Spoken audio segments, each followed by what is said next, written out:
ஆமாம் குணா, செம்மையாக போச்சு இல்லை? டெய்லி இதே மாதிரி போனால் நல்லாயிருக்கும். Excuse me. Excuse me, tissue இருக்கா? தேங்க்யூ.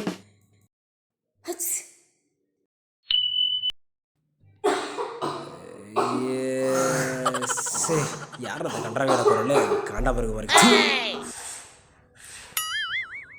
முடியலடா கரியா. இங்கே ஒமேக்ரானா இல்லை டெல்டாக்கானா? அதான் பலமாக தாக்கிச்சு போல. எப்பா